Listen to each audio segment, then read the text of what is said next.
President Donald Trump has been known to be very outspoken. He responded to Femi Fani-Kayode's tweet regarding Iran and General Q's Soleimani's death. Femi Fani-Kayode has been known to be very outspoken, like I said initially, and he's a person that just goes on his Twitter, he speaks here and there, and he says exactly what it is, in his own to his own understanding. He was the former aviation minister. He was also brought in by the EFCC for setting millions that got missing. He had reacted frankly around the death that surrounds the assassination, or that, well, that's just what it is, of Iranian military general Qasem Soleimani, which American military killed. They actually sent in a drone and it killed him. FFK is not against the killing, and he backed it up. President Trump decided to decided to respond to the tweet.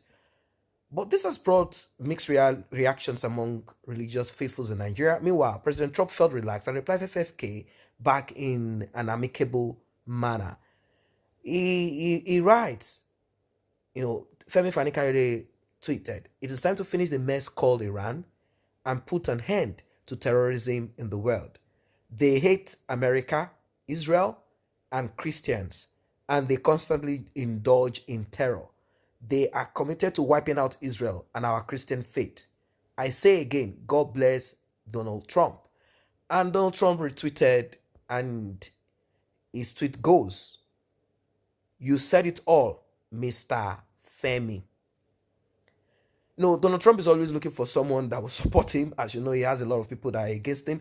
He berated Obama when Obama was actually trying to do the same. He said Obama did what he did and he moved in with packs of dollars. All of those stories, each administration have their own policy and what they think they need to gain. This is something that a lot of people are actually not happy with, particularly the ones that are from the northern part of Nigeria, the ones that are Muslims. They feel that Donald Trump is actually fighting Islam. You see, when you find countries that are much more Islamic, countries, you will definitely get reactions such as this. You always get reactions such as this. And people see United States of America as a Christian country. It is not dominated by Muslims, but you have Muslims in the United States of America. That's what people do not understand. There are Muslims in the United States of America, and they are not typically Christians, as many people are not even Christians. They don't know what God is. They don't even believe in God. So it's all a mixed up place, unlike countries like Iran. Now, some people claim that Iran is not totally, like, it's a Muslim country anyway, but they are more involved in Zoroastrianism, something like that. And their own view of Islam is quite different from what every other person believes in. But let us look more into this. There was a time that the United States of America, the email of Hillary Clinton got leaked.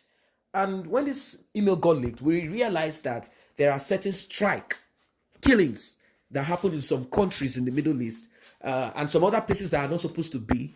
They are just trying to do what they call regime change and kill people, all for their own personal interest. We realized that there wasn't any chemical weapon, there wasn't any of these things, that they actually involved and got themselves in these things. So we cannot actually say for sure if all these activities that are ongoing are really true. But then they claim that this general that was killed had been involved in certain kinds of atrocities in support of terror and against America policy and all of that. But then that's how the world works. You cannot be in support of some policies or not, particularly if it's not in line with your own religion or your own faith or maybe what you just believe in. But then that's how the world works. Like I said, it's like the survival of the fittest.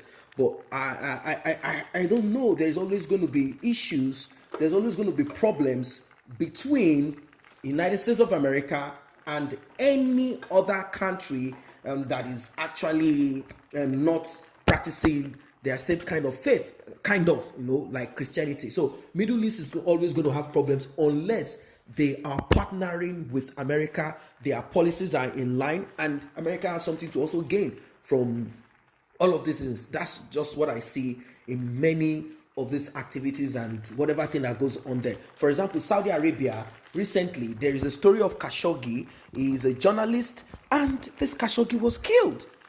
Khashoggi was killed in Turkey. Turkey brought out certain facts and showed proof that Khashoggi was killed and the order came from above.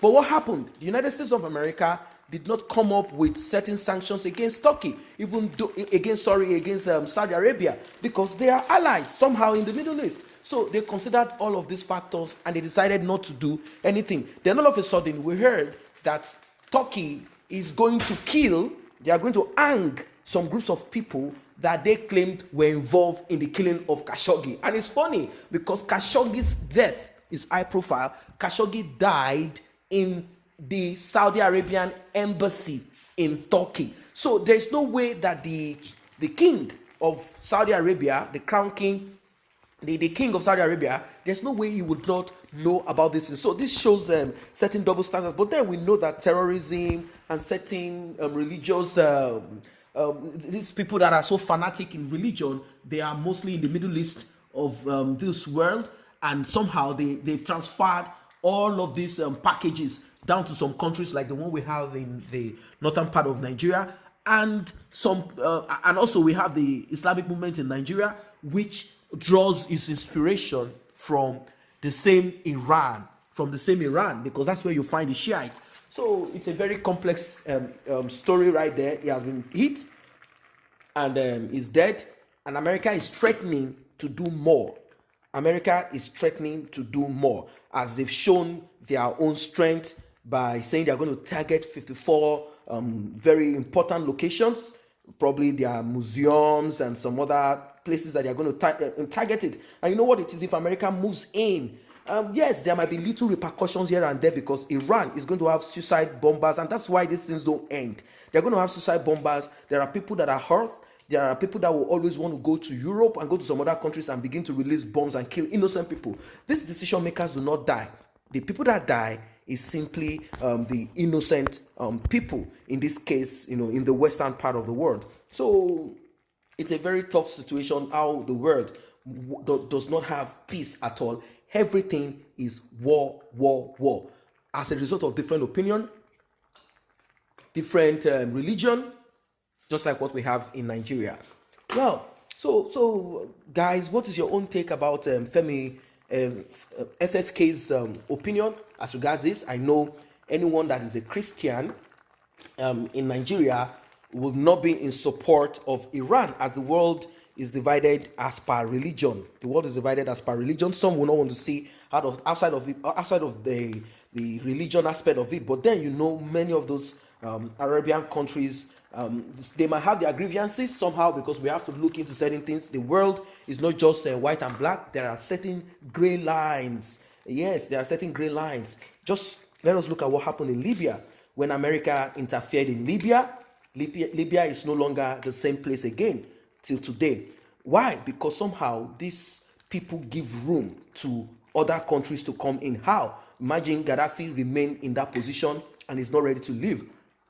It doesn't cost him anything to leave that position for somebody else to come in and run the show just like him. He is not the totality of wisdom and knowledge and all of that, but he refused. And with that opportunity, they step in there and they do what they need to do, and the country is in shambles. So you need to look at a lot of countries that they interfered. These countries have never remained the same. They are worse. They are never the same. So if the same happens to Iran, it will be that the Middle East is boiling, and this is good for countries that produce weapons, because they buy these weapons from them. Apart from countries that produce themselves, they buy weapons from the Western countries, and these are the weapons that are used in fighting this war, and people die, and it's simply business for some people out there. But then we still need to focus on issues of terrorism that is prevalent, that is so notorious all over the world, particularly from the Middle Eastern part of the world, northeastern part of Nigeria. We have terrorism in Kenya. There are some people calling themselves Al-Shabaab. We have the one calling himself Iswap, killed because of terrorism per se.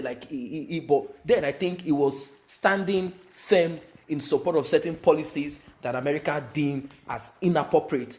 It's more or less like a show of power.